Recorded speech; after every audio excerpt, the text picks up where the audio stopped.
quantos são agora os números pares de 3 algarismos distintos? Tá? Então, a mesma coisa, começa devagarinho. Começa fazendo os exemplos de quais são os primeiros números que satisfazem isso aí. Tá? Então, o primeiro número de 3 algarismos é o 100. Tá? Ele é par, beleza, mas ele não tem os 3 algarismos distintos, então não serve.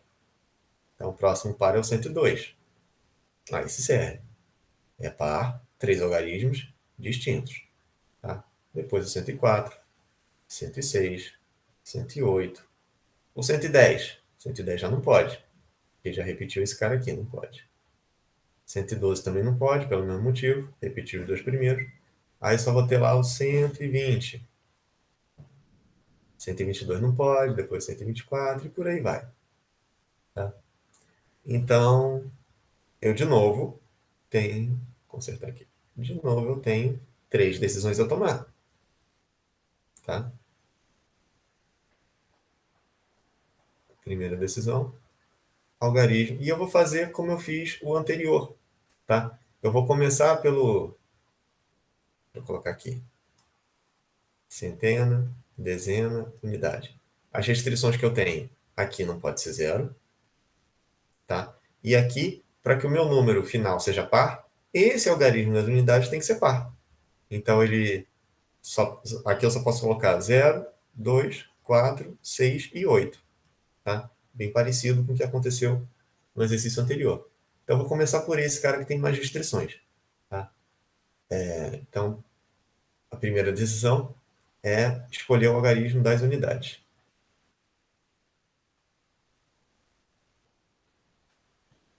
Segunda decisão, opa, escolher, vou agora para esse aqui que tem restrição também, algarismo das centenas. E terceira e última decisão, algarismo das dezenas.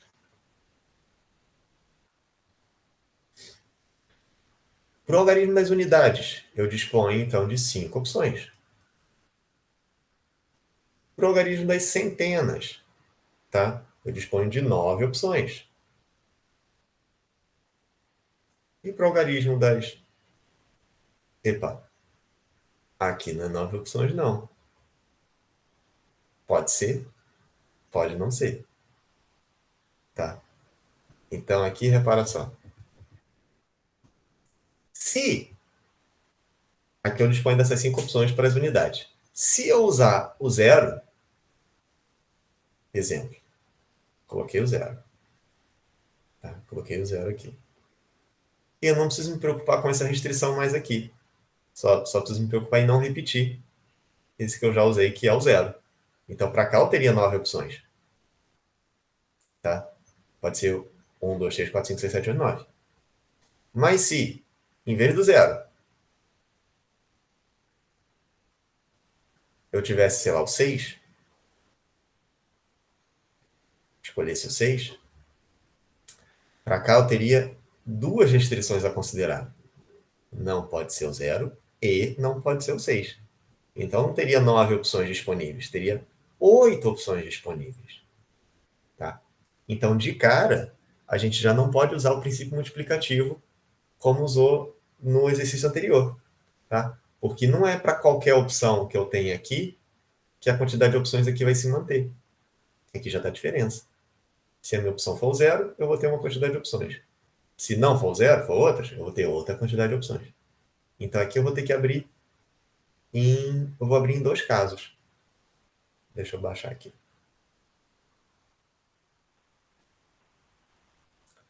Então, primeiro caso, o número termina com zero.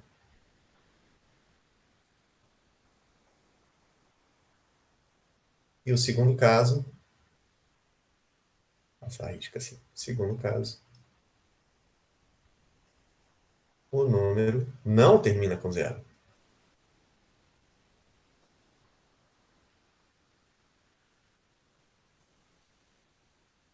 Tudo bem? Bom, acho que vocês concordam que esses dois casos esgotam todas as possibilidades. né? Porque, de fato, o número par, ou ele termina com... Bom, qualquer número, né, na verdade. Ou ele termina com zero, ou ele não termina com zero. Tá? Então, vamos lá. Vou estudar esse caso aqui, fazer as decisões para esse caso, depois fazer as decisões para esse caso aqui, e depois juntar. Tá? Então, vamos lá. Primeira decisão. Mas vou usar aquela mesma ordem, né? Algarismo das unidades. Segunda decisão. Algarismo das centenas. E terceira decisão. Algarismo das dezenas. Tá? E aqui é a mesma coisa. Primeira decisão. Algarismo das unidades. Segunda decisão. Algarismo das centenas. E terceira decisão. Algarismo das dezenas. Vamos lá. No primeiro caso, se meu número termina com zero, eu disponho de quantas opções para o algarismo das unidades? Uma opção, ou zero.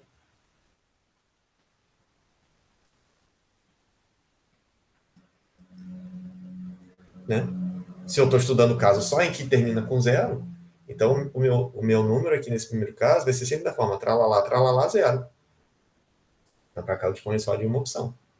Tranquilo? Tá? Para cá que vai ter os outros casos lá. Mas aqui só uma opção, zero. Para o algarismo das centenas. Bom, esse cara aqui eu já sei que não pode ser zero. Mas tudo bem, porque eu já usei o zero aqui. Então, já alivia a minha preocupação. Tá? Para cá, então, eu tenho 9 opções. Não pode ser o zero. O mesmíssimo zero que eu já usei anteriormente. Tá? E, finalmente, para o algarismo das dezenas, agora eu tenho, então, só duas restrições. Né? Duas restrições fixas. Não pode ser esse zero que eu usei aqui e não pode ser o cara que eu usei aqui. Eu já sei que não é zero mesmo. Tá? Então, para cá, me sobram 8 opções.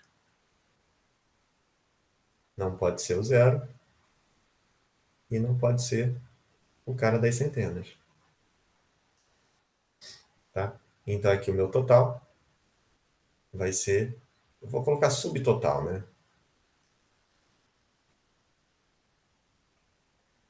9 vezes 8. Tá? Que aí sim, para qualquer opção que eu escolha aqui, eu não vou alterar a quantidade de opções que eu tenho aqui. Tá? Estou chamando de subtotal porque depois eu vou ter que ainda considerar esse outro subtotal daqui desse segundo caso. Então, eu vou guardar esse valor aqui, que dá 72, né? 72 que depois eu vou usar. Agora vamos para cá. Agora, aqui eu tenho os casos dos números que não terminam com zero. Tá? Então, já sei que esse cara aqui não pode ser zero. E esse aqui também não. Então, peraí.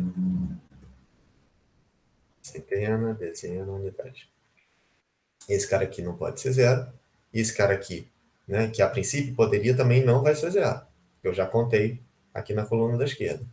Então, aquela relação que eu tinha anteriormente de 0, 2, 6, 0, 2, 4, 6, 8, agora já diminuiu. Só pode ser 2, 4, 6, 8. Tá?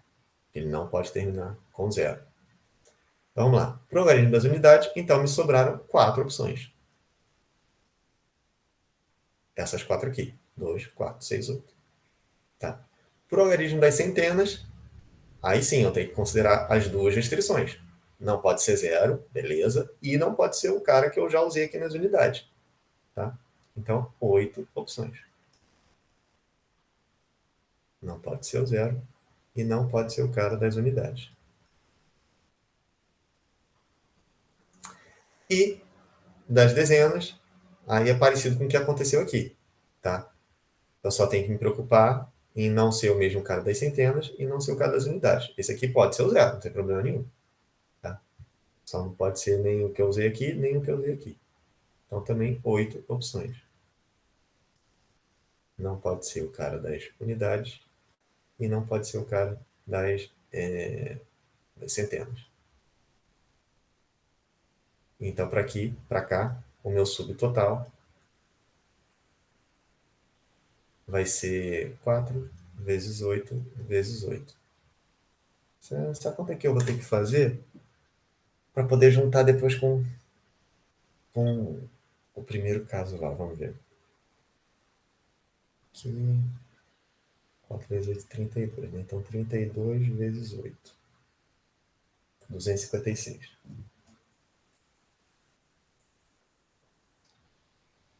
256.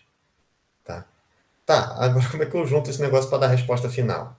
Tá? E aí, multiplico 72 vezes 256. O que está acontecendo aqui? Deixa eu fazer um diagrama para vocês entenderem a brincadeira. Tá? Então, digamos que aqui eu tenho um conjuntão. Deixa eu fazer mais. Eu tenho um conjuntão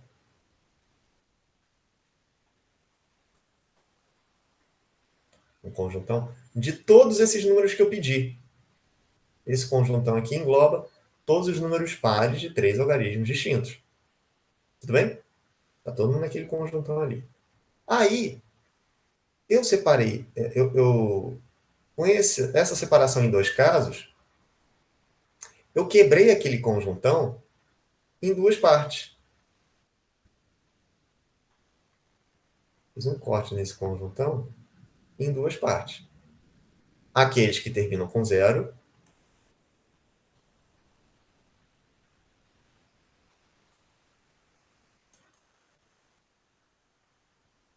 terminam com zero e aqueles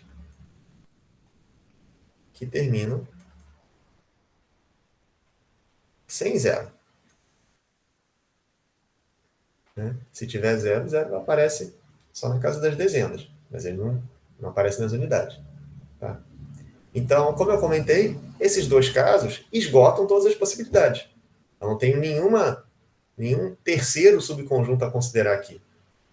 E juntando esses dois, eu formo o conjuntão todo. Tá? A gente chama isso de disjunção. Né? Quebrar um conjunto em partes que não quebra-cabeça. Né? Que se eu montar ele, eu consigo retomar o conjuntão todo. Tá? Então, aqui, nessa parte da esquerda, que foi o primeiro caso que eu calculei, o número termina com zero, aqueles que terminam com zero, nessa parte esquerda do conjuntão, eu tenho, então, 72 elementos. 72 elementos estão aqui. E nessa parte direita, eu tenho 256 elementos que estão aqui. Juntando essas duas peças, eu tenho o conjuntão todo que eu quero. Então, o meu total, tá? O que eu tenho que fazer com esses números? Só somar. Tá? Então, eu tenho 72 mais 256. Tá? Isso dá. Ai, vamos lá, calculadora. Não estou a fim de passar vergonha fazendo conta somar errado aqui para vocês, não. 250. Ai, idiota. Já fiz errado na calculadora. 256 mais 256 mais 72. 328. 328 números, né? Tadá! Beleza? Eu tenho 328 números pares de três algarismos distintos. Tá? E aí esse negócio tem nome. Esse negócio que eu fiz aqui, de quebrar em casos e depois somar, isso aqui a gente chama de. É que não é muito utilizado, mas eu vou falar só para que, se vocês encontrarem no livro alguma coisa em prova, saber do que se trata. O que eu estou usando aqui se chama princípio aditivo.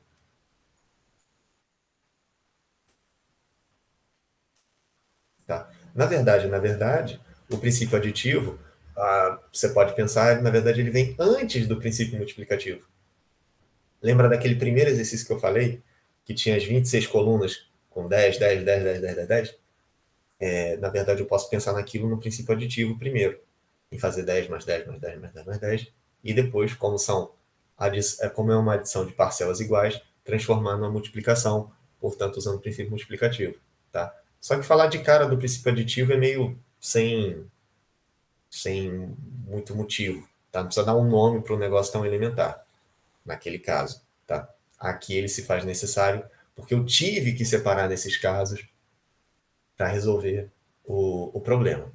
Tranquilo? Naquele primeiro lá, não precisa. Primeiro caso, começa com A. Segundo caso, começa com B. Terceiro caso, começa com C. Não precisava. Aqui eu preciso separar em casos. Belezinha? Uma outra forma de fazer, tá? Que eu não preciso separar em casos, né? Que é o seguinte, no número 5, a questão número 5, deixa eu colocar aqui dessa cor. Vou fazer aqui no cantinho. A questão número 5 é: quantos são os números de 3 algarismos distintos? Números de 3 algarismos distintos. O número 6, eu perguntei quantos são os números pares. Vou até botar em maiúsculo. Pares de 3 algarismos distintos. Vai caber. E agora no 7, eu estou querendo saber quantos são os números ímpares. Ímpares de 3 algarismos distintos. Tá? Bom, sabendo o resultado do 5 e sabendo o resultado do 6, o resultado do 7 sai num tapa. Tá? E é uma ideia parecida com o que eu usei na resolução do 6. Tá? Vou fazer aqui um conjuntão. Imagina que aqui eu tenho todos os resultados do número 5. Todos os números de 3 algarismos distintos. Tá? Eu posso fazer um corte nesse conjunto, uma disjunção também, em que eu separo aqueles que são os pares e aqueles que são os ímpares. Tá? E é aquela coisa, eu não tenho nenhum terceiro subconjunto a considerar. Tá? Ou o cara está aqui, ou o cara está aqui. Não tem uma terceira opção. E não tem nenhum cara que esteja nos dois. Tá? Então não tenho sobreposição. Tá? Ou seja, se eu juntar essas duas peças, eu formo aquele conjuntão todo que eu pedi no número 5. Tá? Então, para fazer o 7, era muito simples. Se eu já sei quanto é todo o conjuntão, eu não tenho aqui o valor, mas se vocês, né, calcularam aí. Se eu já tenho todo o valor desse conjuntão e já sei quanto vale essa parte aqui dos pares, é só fazer a subtração para encontrar o dos ímpares. Beleza? Então tentem fazer aí, já que vocês estão de posse desses valores, e tomara, né, que o resultado bata. Se não bater, é porque tem uma coisa errada, provavelmente nesse aqui que eu fiz. Tá? Mas confere aí para mim. Se tiver problema, manda reclamação aí que a gente vê o que está errado. Beleza?